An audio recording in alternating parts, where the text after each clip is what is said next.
we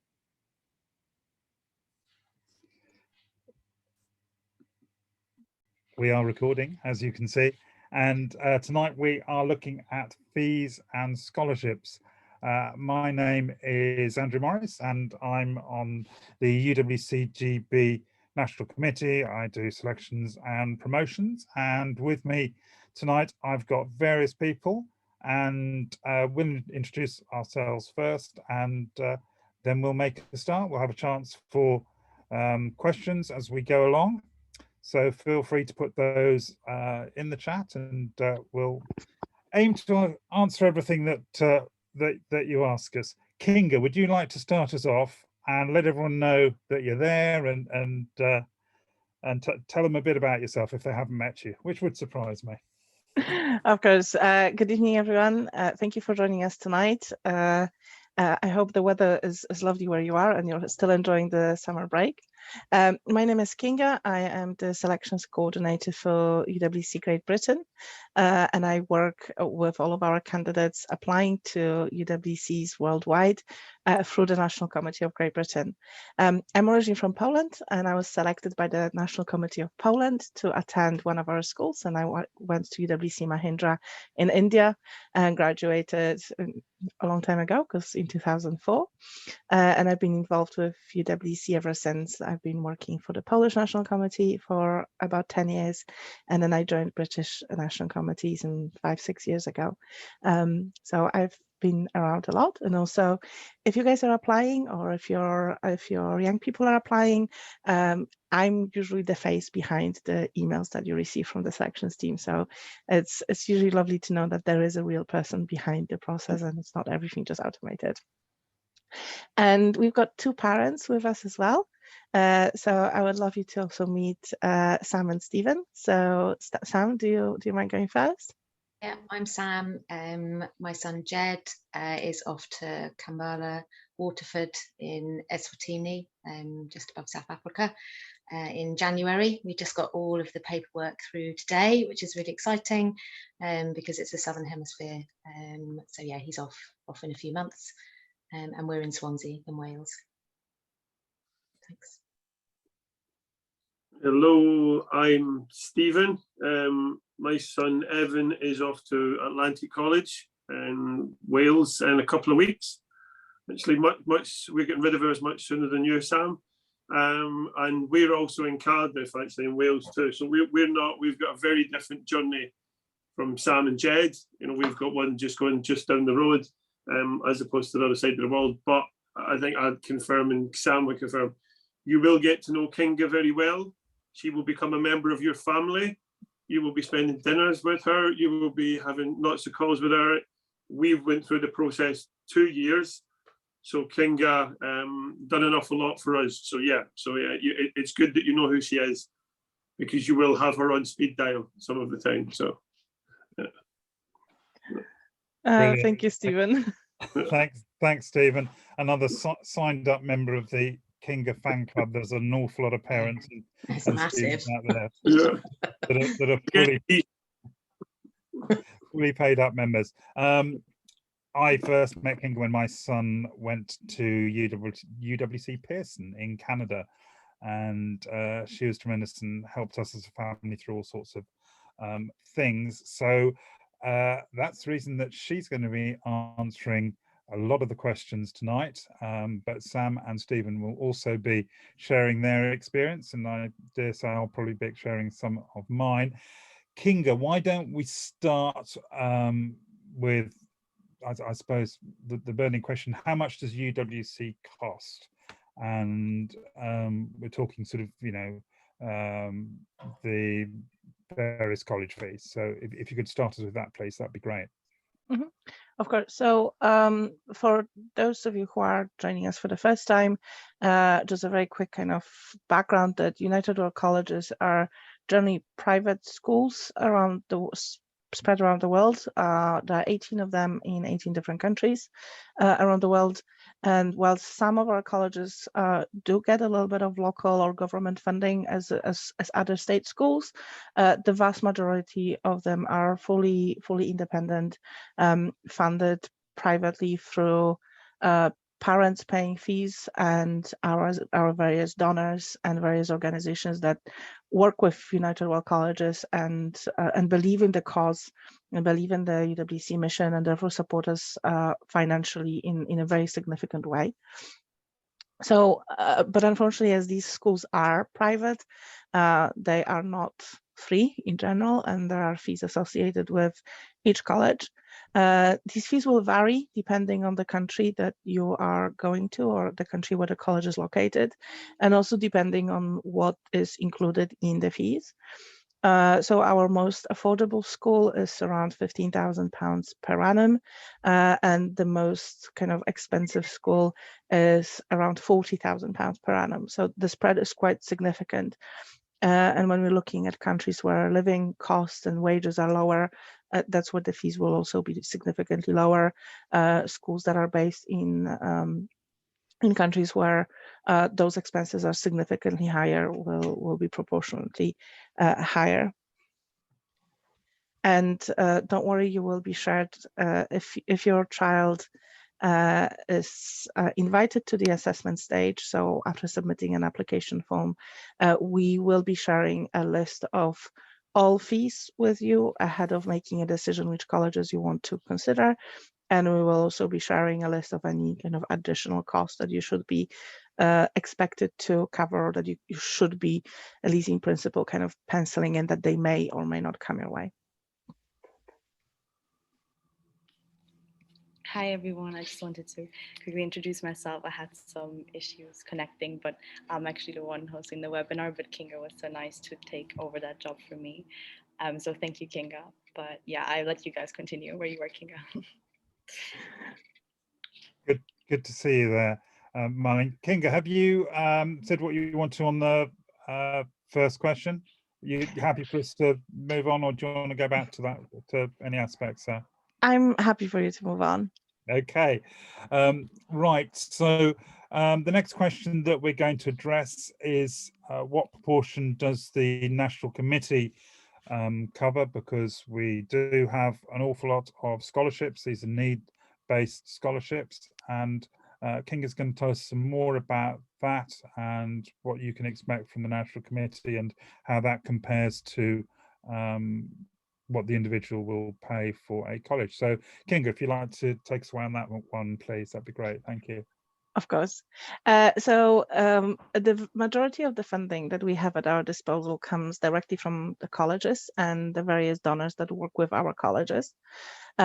We also do have some funding that is coming from the National Committee and from the donors that work with the National Committee.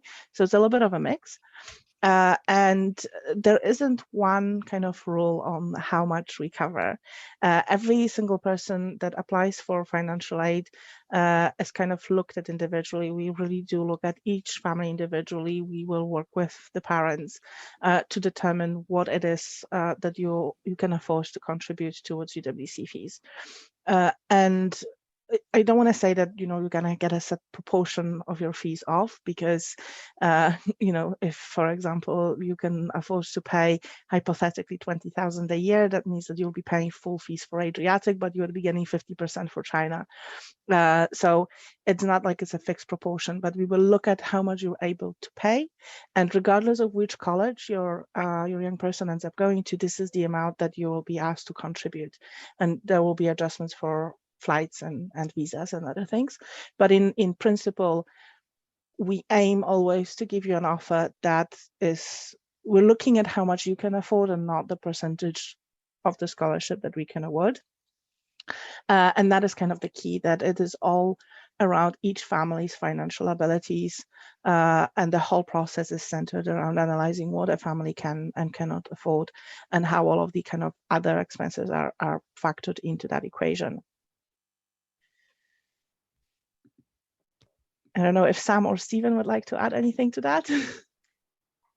Yeah, I think when we got the, you know, the kind of detail through from the form, or when Jed first said he wanted to apply, we always just kind of said whatever happens, we'll kind of figure it out. And I think I probably hadn't kind of like got much further than that in the practicality of thinking then how we really would be able to afford it, because then the letter kind of came through.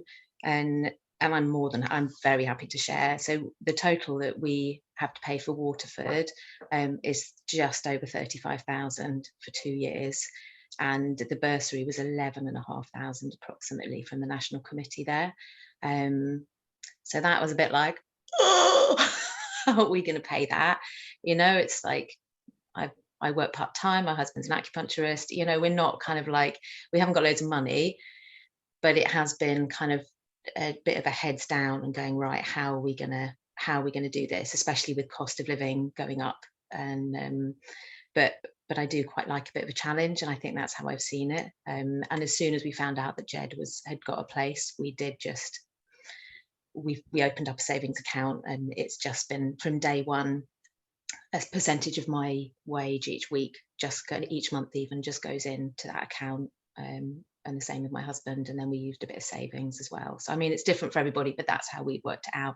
It's a lot of money for us as a family, and we've got Jed's got 2 younger brothers as well. We'll worry about that at a later date. But I think it's, yeah, that there is that reality check when that letter actually came through, of going, I can't say no now.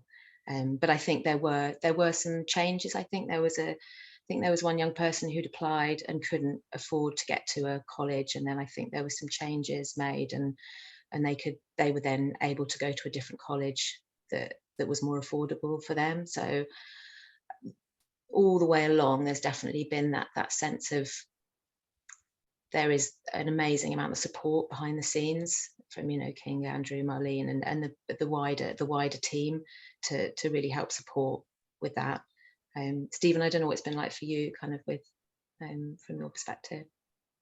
It's not been dissimilar for us. We had a slightly different process because my son applied last year as well. So he was looking to go last year. When he went through the process last year, much to King's delight, he was offered a place in Mostar, and then he kind of ummed and ahed and wasn't sure about going. And I think we were just coming out of COVID, and we weren't sure about lockdown and a lot of different things. He wasn't quite sure. So he kind of knocked it on the head last year, and then went through the process again this year, and was offered the place at Atlantic. But similar to Sam, actually, and kind of in line with what King has said, I think, so looking at it, for example, Atlantic is more expensive than Mostar was, but the contribution we have been asked to make is pretty much exactly the same for Atlantic as it would have been for Mostar. So obviously there is an affordability. Much to my children's dismay, I'm what they class as an evil banker. So I look at numbers all day. I do calculations. I'm not one of these ones that crashes the economy, okay?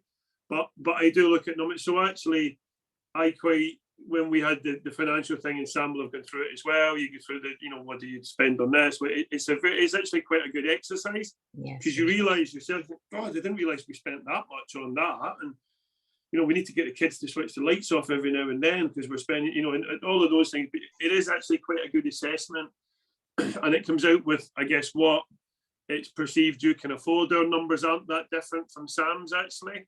So I guess, and we're like Sam, you know, my wife is a teaching assistant part-time. I work in banking, but I'm not one of these ones that gets massive bonuses and things like that. So I would say we're a fairly normal family as well. And yeah, like Sam, it's going to be a stretch. You know, we've looked at it. Evan, again, has a younger sibling, but it's one of those things you think, well, yeah, can we put this aside every month? Can we do this? You know, what's it going to cost? What's that? And I think ultimately you're getting, you know, we're looking at it that, you know, the overall value is very good, I think, because there is still an element coming off of it, you know. So there will be other things, like we'll have different costs, I suppose, because Sam's going to the other side of the world. He's got to get shots and different visas and things like that. My son's going 45 minutes down the road. So although kids leaving Cardiff sometimes think they need to get shots to leave Cardiff because they're very Cardiff centric, it's a different dynamic. But yeah, like the process was, I didn't find it overly daunting or intimidating, but yes, Sam, it is one of those things. When the letter comes in, it's only then, because you've had the discussion with the kids and they want to go, then it's it's more real for mum and dad to look at and start looking, you know, and parents to start looking and saying, oh, right, start doing the numbers. But yeah, that's all I've got to say there. No, thank you. Thank you so much to both of the parents for sharing.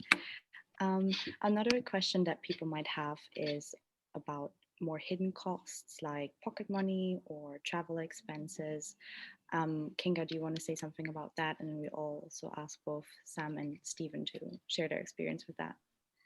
Of course. So going back to what I said earlier, that the different colleges will also in places cover different elements.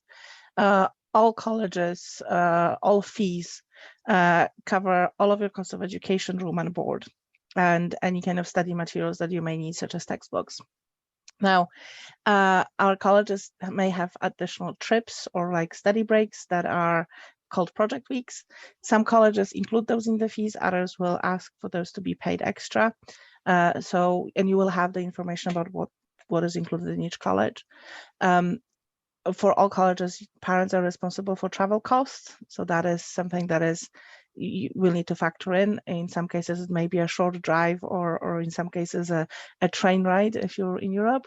For others, it may be a drooling long 13-hour flight, like our students who go to Japan.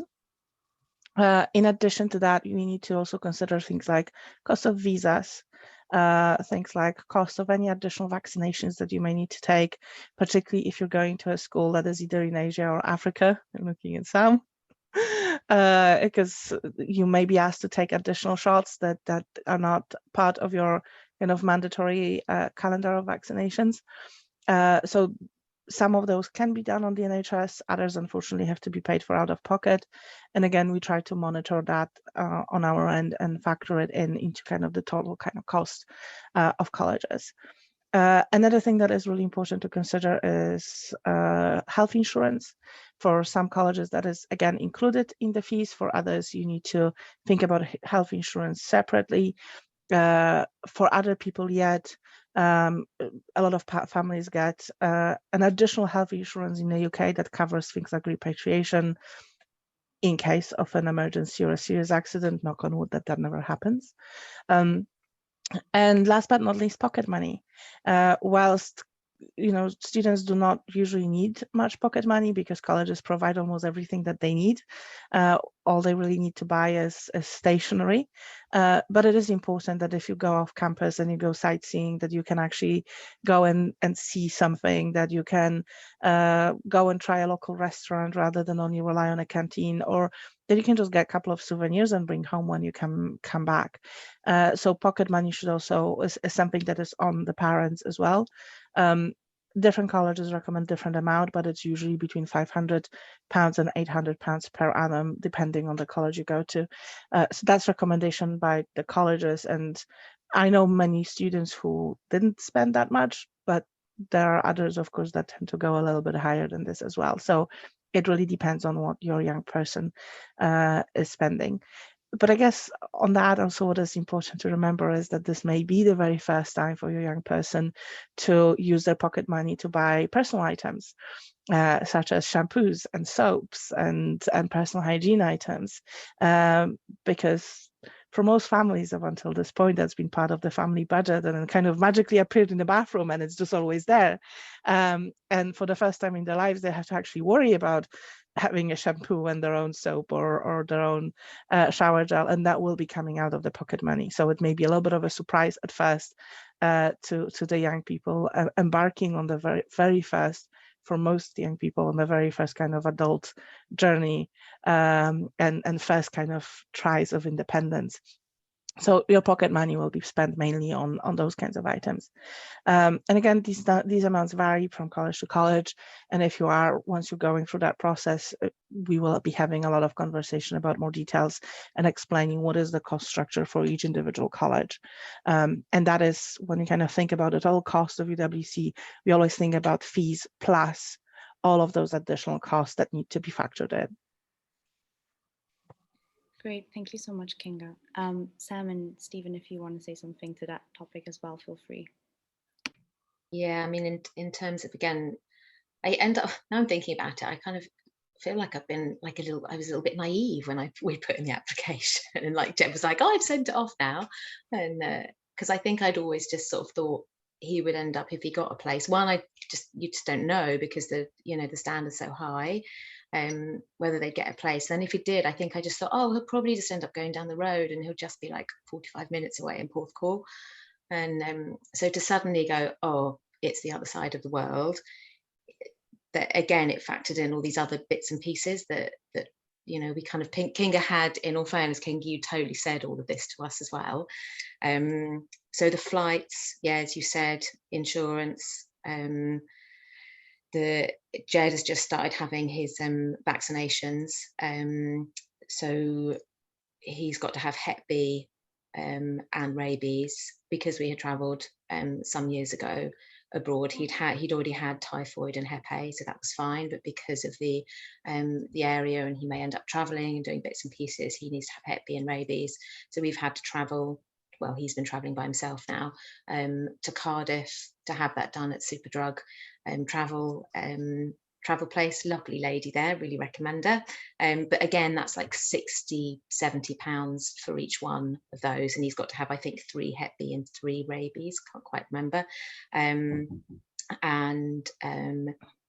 There, he may well take malaria tablets with him as well, so that's going to add up if he kind of heads into sort of more malarial zones too. So it does add up quite a lot. And part of it, though, is kind of passing that over to Jed to kind of say he has a responsibility to work and earn some money.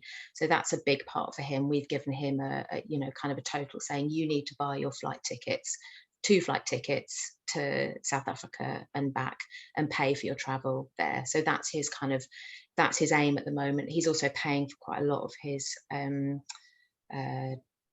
vaccinations as well. Mainly because he's going to Cardiff by himself to do that, so I'm not going to be around with my bank card to pay. But I think that's really important. That's kind of part of it, and also that pleasure of kind of feeling like he has that responsibility and is able to work towards that cost.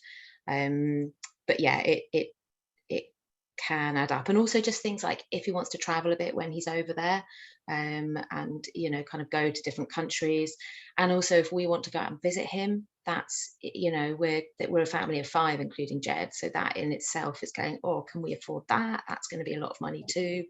But it's, yeah, so there's definitely been those extra bits. So I think just be aware when you're choosing colleges that if you're choosing ones that are a long distance away. I think I was talking to one of the parents whose son or daughter is off to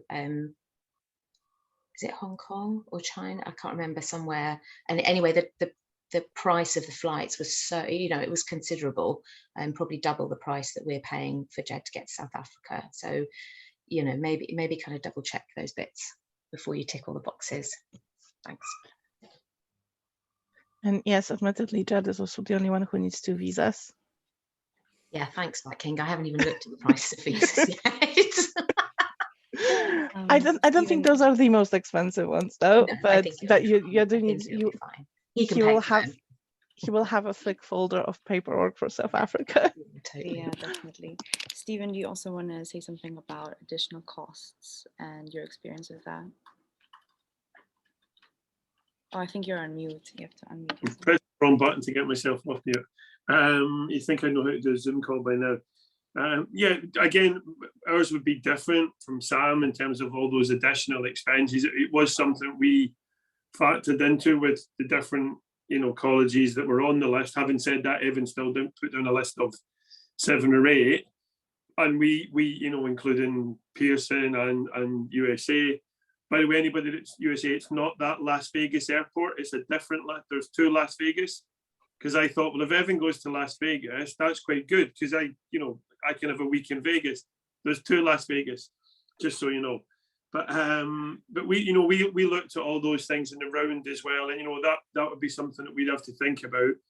I think what Sam is doing with Jed is a great idea that we're encouraging Evan with that as well. There are some things that he's got to pick the tab up for, because ultimately, the money that's paying for this is the money that we spend on his sister and us and other things as well. So So, you know, I think it is a good discipline, and it gets them into, you know, maybe, you know, getting a part-time job to take some of the pocket money with them, or to have something that they're, you know, they've got, although they have the canteen on site and they have all the food, which is part of your fees. And Evan will do a very good attempt at getting his money's worth out of the fees in food alone. I'm sure Jed is probably the same. If you've got a teenage boy in Wales, that's what they're like. But, you know, there will be times when they will want to do other stuff. They will want to go to the local place. They might, you know, so it's you know, making them aware that actually that's not all down to parents. That's down to, you know, they have to do something towards that as well. But yeah, and it's funny, Sam's talking about the flights to go away.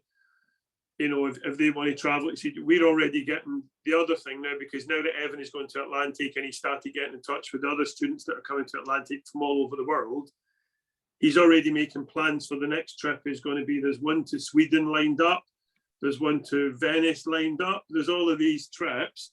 So I reckon we might catch you in flight costs, Sam, eventually. It might be a while, but we might overtake at some point. But, you know, those are all things, but those are maybe nice things for them to worry about as well, because that's them building up a friendship group from people all across the world. So, you know, as Kinga and Marlena will have done, you know. So that's me. Great, thank you so much.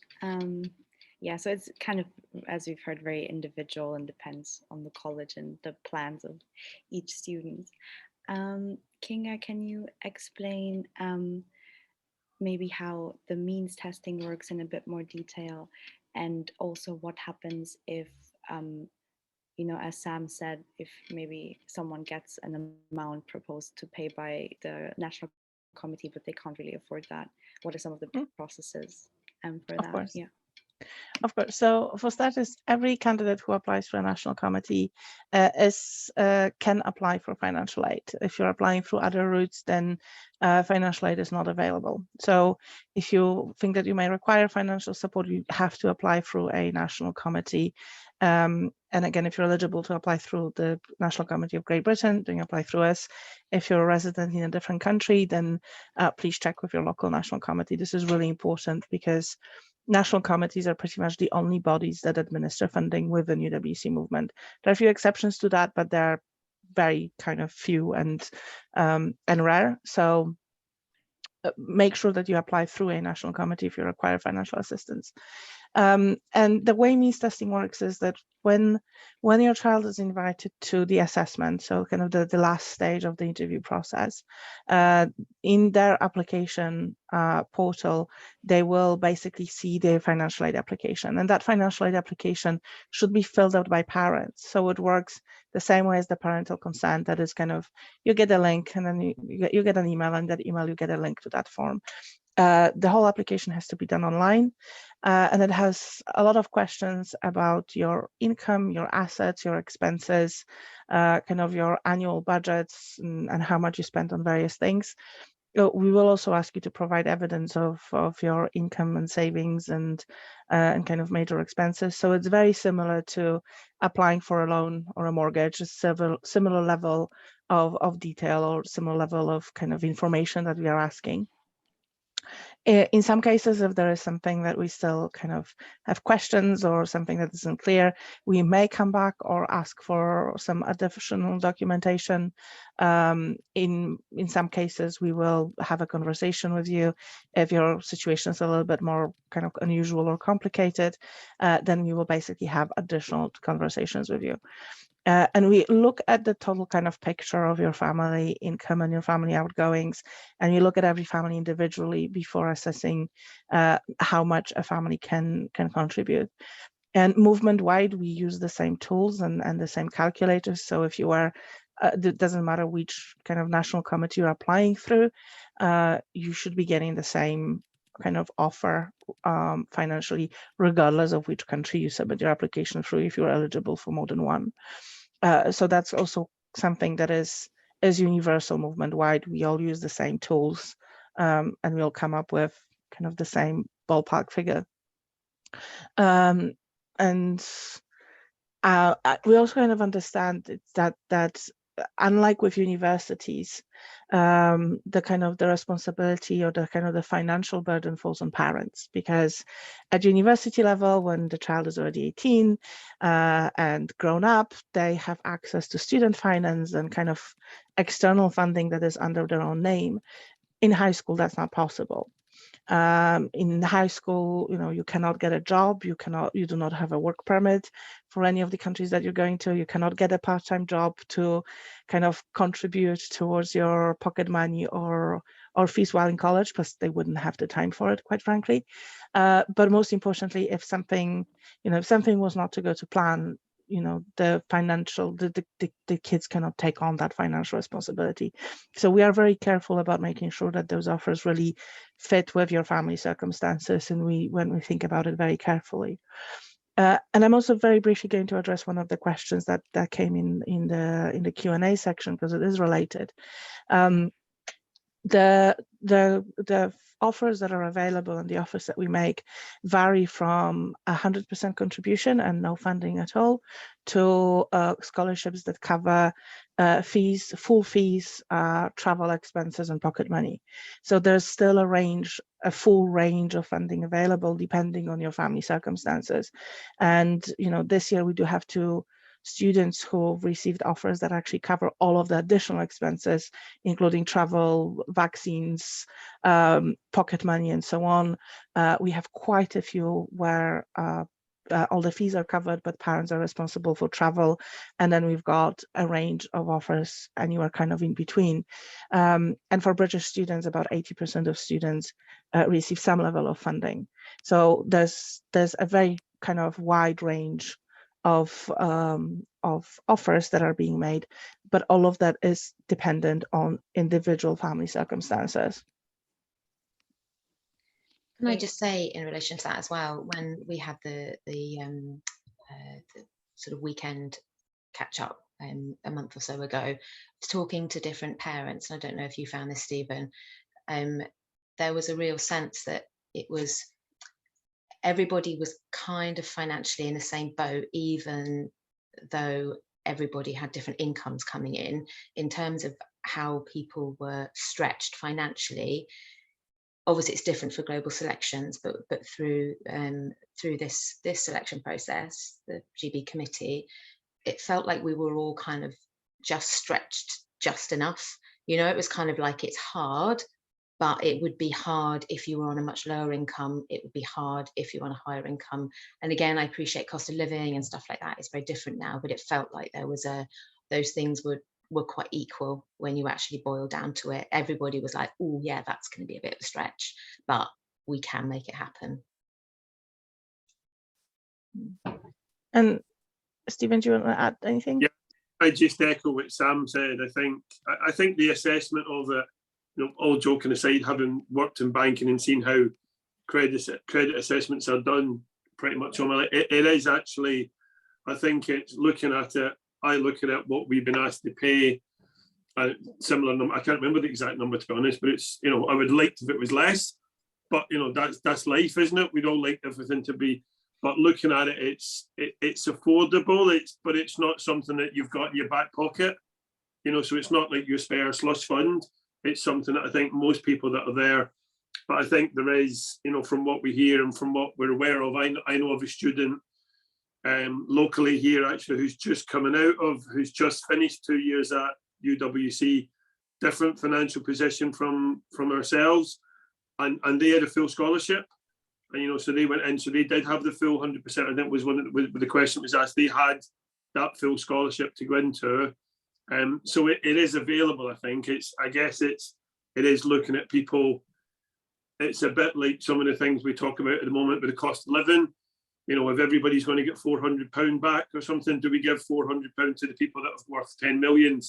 Probably not. And it seems to be a bit more equitable than that. It's you're asked to pay what you can afford to pay, I would say. When I went through the bank, kind of our income and outgoings, I actually went through our main account literally every month I went through every single thing, and I'm not a big computer user, but I did set up an Excel spreadsheet, and I just put it into columns. So I kind of had it down as, you know, like travel or food or bills, you know, all those kind of basic things, and then kind of other, which covered quite a lot of random things.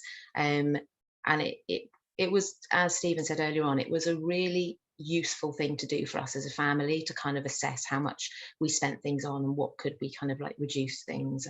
Yeah, so it was a good way of doing it, but I would definitely say there was always kind of little hidden things that I hadn't thought about, and one of the things that I found challenging was we've always put aside a little bit of money for the kids, not a huge amount, but it was separate money for all 3 boys. So for me, it was a real challenge, and I did contact Kinga about it, kind of saying, well, is it fair to include the money that we've set aside specifically for Yanton Cares for when they are older as part of the, even though it's not in their names? Actually, Kinga was like, yeah, you should put that in.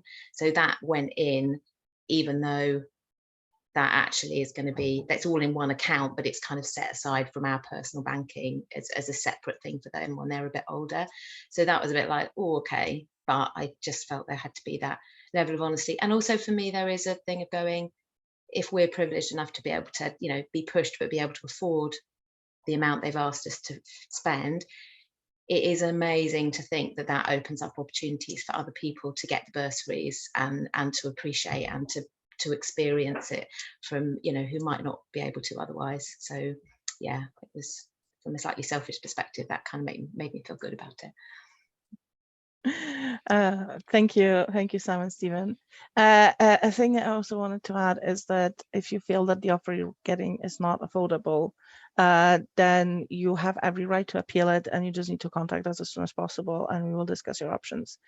The only thing that I would want to say to that also is that because a lot of our funding comes from schools directly rather than from us, if you are requiring financial assistance, I would want you to be a little bit more open-minded about colleges and don't restrict yourself too much, because it may be that, you know, if you only have 1 or 2 schools in mind, in this particular, we may not be able to give you an offer that meets your requirements fully, but we can give you an offer for a school that is kind of similar in some ways, and meets your child's expectations and aspirations and hobbies, etc., and offers the same classes, but that actually can meet your financial requirements. So it's something that I would also want you to be aware of, that flexibility is something that is very, very helpful at this stage. Yeah, that's, for example, why, I mean, I didn't go through the British committee, but I went through the Austrian committee, and I went to Moster also because it was the most affordable college, and I really wanted to go, and my parents didn't mind. So it's good to be open-minded. Great, because someone asked a question about which committee to apply to, I was going to generally open up the floor for questions on the difference between national committee and global selection program, and when to decide which one to apply to, and also other national committees. Maybe you can briefly touch on that, Kinga. Right, so each national committee will have their own eligibility criteria, and they will usually focus around nationality and residence.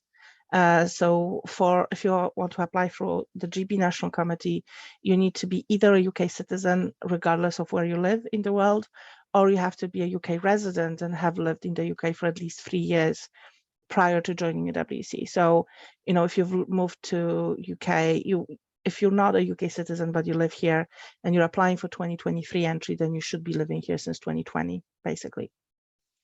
For other countries, that may be different. So I suggest strongly that you check with a national committee if you happen to have dual or triple citizenship, or if you live in a different country, then check with their own criteria. There was a question in the chat about Germany specifically. I did answer it, but just very briefly, for Germany, you actually have to prove that you pay taxes in Germany and that your child attends a school in Germany, because you have to provide a German school report. So if you have dual citizenship, but you live in the UK and you're a UK tax resident, then you're actually not eligible to apply for the German National Committee. So it's really important to check those requirements.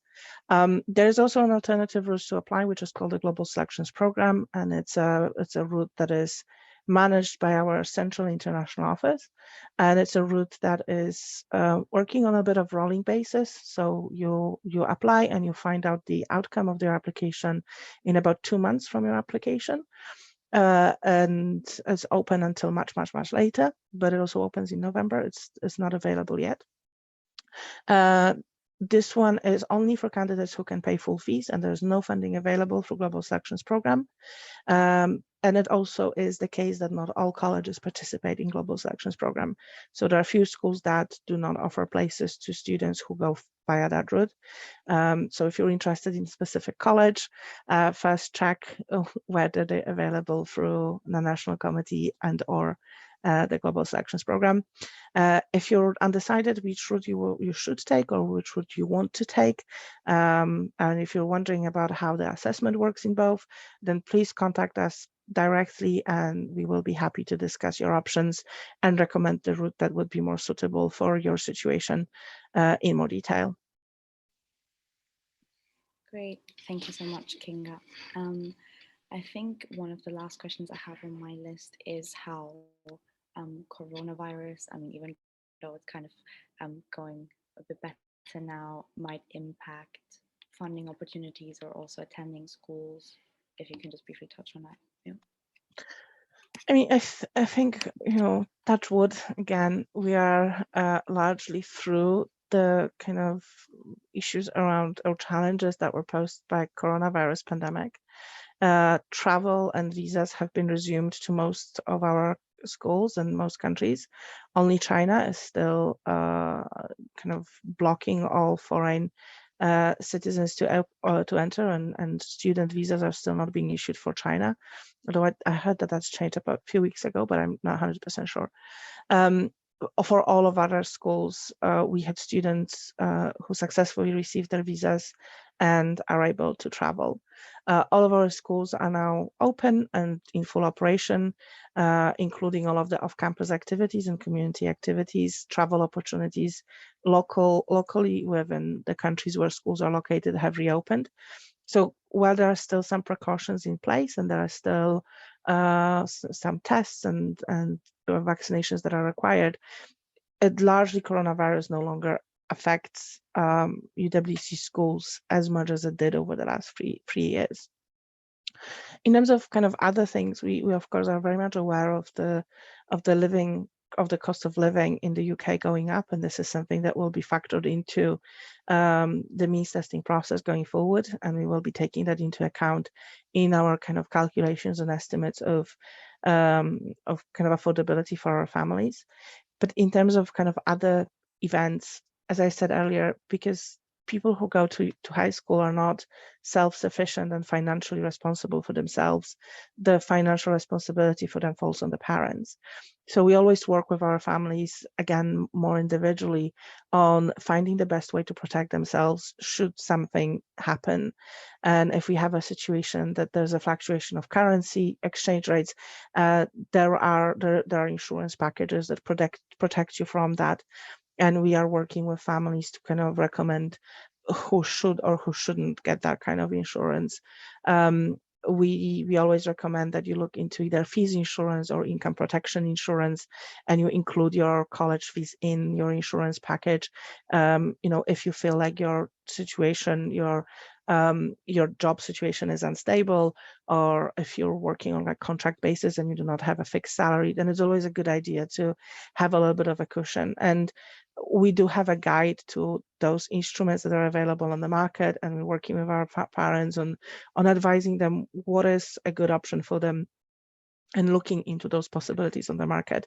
So there are a lot of instruments out there that we are aware of and that we know many of our parents are using to get that little bit of extra peace of mind should anything happen, that, you know, the fees will be covered and their children will be able to graduate without adding any additional burdens to the family. Great, thank you so much, Kinga. If Sam or Stephen, if you want to say anything about that as well, feel free to, but if not, then we're going to answer the main questions. Okay, perfect. Great, so we got some questions in the chat. The first one is maybe really important. So it's about whether students are able to stay in school during holidays, or whether they're able to, or whether they have to fly back, especially in cases where they can't maybe afford to fly back home. So in a nutshell, for shorter breaks, like you've got, let's say half terms or similar to British half terms, students are expected to stay on campus, and this is either a free travel opportunity or it will be a structured project week that is organized by the college. Longer breaks, there will be only 2 per school, although it is slightly different for Waterford because they're free. But longer breaks, you will only have 1 in the summer and 1 around Christmas time. For summer, schools are all shut and most students will go home.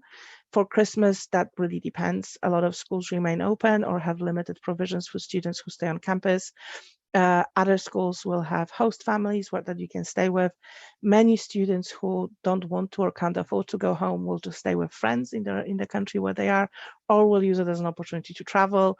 Many students who go to Thailand just spend Christmas traveling around Southeast Asia because it actually is cheaper than a return flight to the UK. Spending 3 weeks backpacking through all of Southeast Asia is cheaper than a return flight to Thailand. So that's what they choose to do. Sometimes we have parents who go and visit them for Christmas break. So that really depends on your circumstances and what you want to do. But if you decide that you want to stay particularly for Christmas, there's always opportunities and the colleges will support that. For summer break, all schools are shut and schools will not support you staying back, but still a lot of students decide to stay back for summer and travel or stay with friends. So there's plenty of opportunities. And I know it's hard to think about it, but these people become your family, and your children, when they go, they will have plenty of places to stay. I still have an adopted family in India, and if I'm in India and I don't visit them, it's literally a family drama. I've got extended 35 cousins and aunties and uncles in India, and if I'm anywhere near where any one of them lives, I just have to stop by, and I'd be offended if I go to India and stayed in a hotel instead of their house, even though it's been 20 years. So your children will build very strong relationships and will always have a home away from home where they can stay if they need to.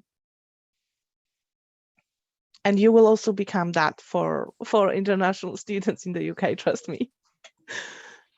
We just have had the list with the details through for Jed actually, and that includes a list of I don't know if you'd call them host families, but kind of like families who are happy to kind of have students come and stay, be kind of like a point of contact and reference when they're over there as well. I think the girl who's in the year above Jed, in the first sort of like little break that she had at Easter, her and some friends, they had camping gear and they got in touch with a guy who lived locally and they went off camping.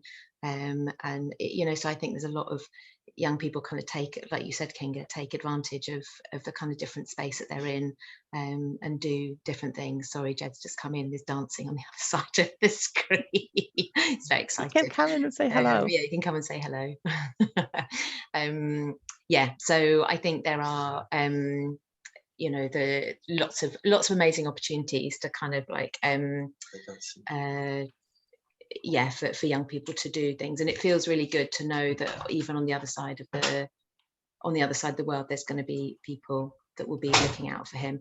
I know that the parents of the girl who's in the year above Jed did say that they felt that their young person had to be quite proactive in terms of contacting those families and kind of saying, well, can I come and stay, or how does it work? So that's definitely a discussion we're having with Jed, but I think having those links with families and kids who've been out before is a real help. Yeah, definitely a big part of UWC to like go visit your friends everywhere around the world, or stay with them if possible during breaks. I did that too. I think Andrew has also many interesting stories on that. Yeah, especially that he's undergraduated. Yeah, it definitely works both ways. There are lots of people out there offering accommodation during holidays and sort of extended weekends and things like that during sort of the equivalent of half terms. And you will, I'm sure, have lots of people. Your house will no longer be a house, it'll soon be a hotel, and you'll be welcoming people from all over the world. We had someone from Australia here a couple of days ago, so yes, all corners of the globe will be descending on you. Something that we touched on earlier was sort of flights and things that I definitely throw into the mix. Just be aware with flights when your young people are busy booking flights and they tell you they've got the most marvelous cheap flights. They may have, but cheap flights are cheap for a reason, which normally means that you're picking them up at 3 in the morning from an airport somewhere. So you might want to sort of factor some of that into the cost of flights. Cheap flights aren't sometimes all they're cracked up to be. And of course, if you're coming back at Christmas, anything like that, cheap flights tend not to exist. You tend to be paying top dollar to fly anywhere at that time of the year. So I would always be wary sort of budgeting for flights. I would expect to pay more than possibly you're first seeing. But yeah, enjoy it. Your life is about to change, parents, for the better. I'll just say as well, so Jed is flying, he's going to come home, so he'll leave in January and then he'll come back in August, which feels like a really long time, but it's okay. And then he will come back again in at the end of November, and then go back again in January. So yeah, he'll be flying home, and then the shorter breaks he'll be spending traveling, staying with friends, figure it out. Yeah. It's a bit different because it's obviously the schedule is from the global south. So yeah, it's amazing that they are currently on winter break. Yeah, it's a weird thought.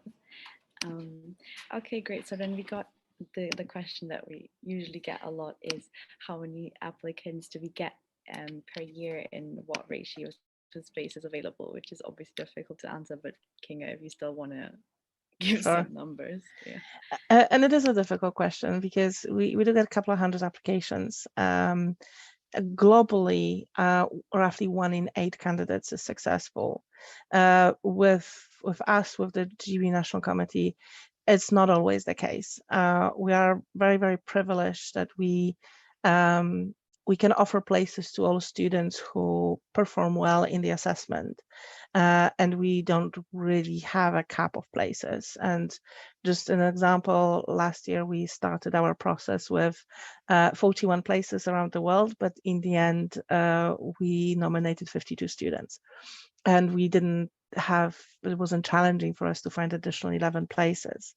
So if we see that we have candidates who are strong and deserving of going to UWC and they meet all of kind of the selection criteria and they do really well in their assessment days and throughout the whole application process, then they will be offered places, and the number of places is flexible and is variable. And that is unique to us. Many national committees are only offered 1 or 2 places a year, and that's it, and that's flat, particularly in smaller countries. But we do have a home college. We do have a very large college at home, because Atlantic College is one of the larger ones with a class of 180 to 200 students every year. It means that we always have a lot more flexibility in terms of places we offer. So our acceptance ratio varies from year to year, and it really depends on, how strong candidates we have and how well prepared they are, and it kind of really is down to the candidates what the acceptance ratio is. A couple of years ago we had roughly 1 in 10 being accepted, and last year it was much closer to 1 in 3, because we had fewer candidates, but they were very, very strong, well prepared, and kind of really there in terms of being able to do really well in UWC. So I wouldn't really go by acceptance rate. It is just, with us, we're really unique in that way. If you make it through the whole selection process, you will get a place. Admittedly, probably about half of our students will be originally placed on a waiting list, but we do not place people on a waiting list unless we're sure that we will be able to offer places to them. It just may take a little bit longer, and we may need to secure those additional places or confirm funding for them. But the reason why you are placed on a waiting list may be very different, and it isn't necessarily because you didn't do as well as the others. It simply may be because we know you qualify for a specific program or a specific funding option, and we are double checking with the donor that we can do that. And these things basically take time. So even if you're put on a waiting list, it doesn't mean that you're not as good. It just means that we need a little bit more time to finalize the process. But everybody who's on the wait list over the last 4 years, every single person off a wait list was offered a place to go. So even if you get a letter that you've been waitlisted, I would encourage you to say that you want to be kept on that wait list, because most students will get a place within a month. Great, thank you, Kinga. The last question is very specific, but we're still going to answer it, is about ethnic diversity at UWC Atlantic College. So if you want to answer that as well, thank you.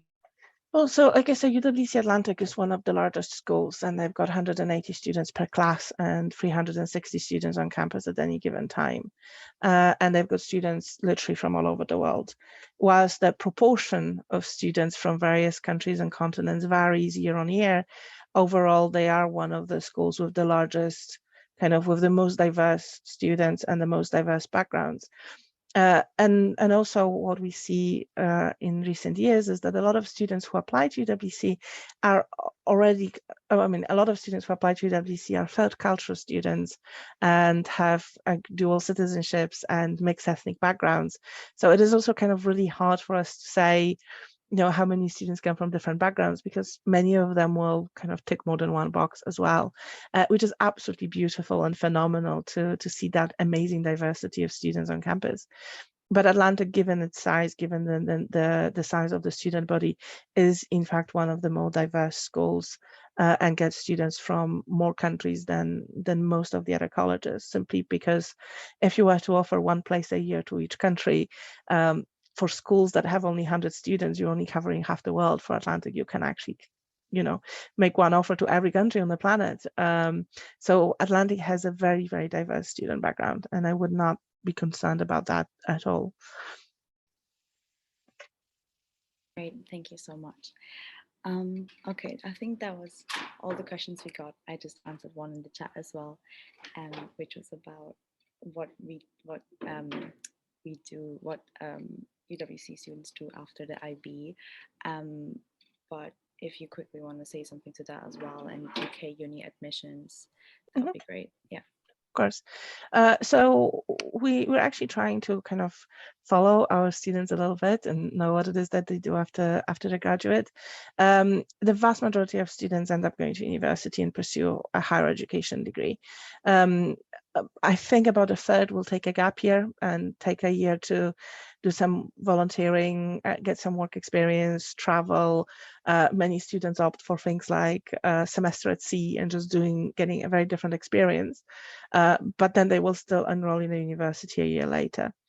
I would say about a half of students will end up going to universities in the UK because they are more affordable, because they've got student finance options for local students. But equally, the other half will opt for other places around the world, with a lot of students going to North America, US, Canada, or mainland Europe. And the very appealing thing about USA is that there are scholarship programs specifically for UWC graduates that are not available or accessible to anyone else. So that is something that a lot of students heavily rely on. And so even if you are paying more in fees for UWC now, there's a very good chance that you will be paying significantly less for your university tuition, because you will be getting one of those special scholarships for UWC graduates. So it is also something that is worth thinking about and considering, especially if you are inclined to pursue a more American education and thinking about going to the US. So if you're thinking about, say, Warwick University liberal arts, and I think LSE also have liberal arts, that kind of program is a standard in US. So a liberal arts education is kind of a basis of American education.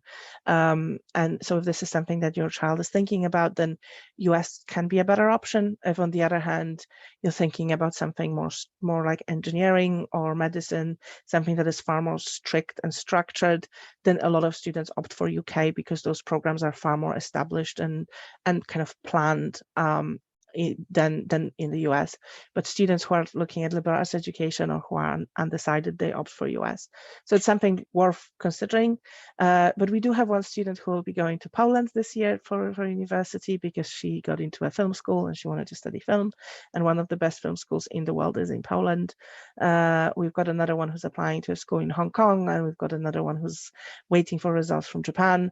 So we have students who do end up going all over the world, but about half of our grads will stay in the UK. The other half will split between US and mainland Europe, with some students, individuals, kind of in other places.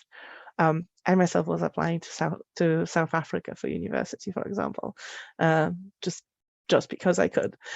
So it really does open a lot of opportunities, and the IB as a program is recognized worldwide and is far more recognized outside of the UK than A-levels. So if you're thinking about education, higher education outside of the UK, IB definitely does give you a lot more opportunities and much better chances of getting accepted than A-levels. So it is also a question worth asking earlier on is, are you keen to do a specific school in the UK, or are you considering university abroad? And yes, we do have a lot of students who go to Oxbridge. This year, I believe we have one who's going to Oxford, one who's going to Cambridge. And we've got, from the top schools, we've got, I think, 3 going to Warwick, 1 or 2 going to Durham, and I don't remember what else, but these are the ones I remember. I don't have the full list in front of me, but we definitely have at least 1 go to Oxford, if not 2, I'm not sure. And definitely 1 who got an offer from Cambridge to study philosophy. So we do have students go to Oxbridge as well. Yeah, but I don't think there's any specific program to prepare them for Oxbridge. It's just usually in all colleges there will be a university counselor that you can have a chat with about different opportunities, and they usually help with the application a little bit, but it's still usually on the student more or less to decide what they want to do, where they want to go. But there is some like guidance and assistance. Like when I applied to UK in master, I got some help as well, knowing like what universities to pick and all of that. So there is like some assistance there. Okay, so I think that was all the questions that people had. Obviously, we have more webinars that are upcoming on. We're going to start a new cycle now. So it's going to be on what is UWC, the live at UWC, so the IB and extracurricular activities. And then we also have one on the application process, which I think could be relevant now that the deadline is slowly approaching. And yeah, so also if you do have questions, you can email us anytime. And we will get back to you, or Kinga will get back to you always very, very soon. And yes, we do have more webinars coming up. So if you're interested, please sign up on Eventbrite. I'll also send out an email with a feedback form that you can fill in if you'd like to give us feedback on the session. We always want to hear how we can improve. Yeah, so thank you so much for coming. And also thank you so much to our parent volunteers for coming. I hope it was helpful that they were there. Yes, and to all those people that are applying, best of luck. Don't stress too much about fees and funding and scholarships. Kinga will work everything out for you in the back. And yes, we hope to see some of the names on other webinars as well. Good luck. Thank you. Thank you for coming. Thank you. Thank you. Bye. Bye. Thank you. Bye.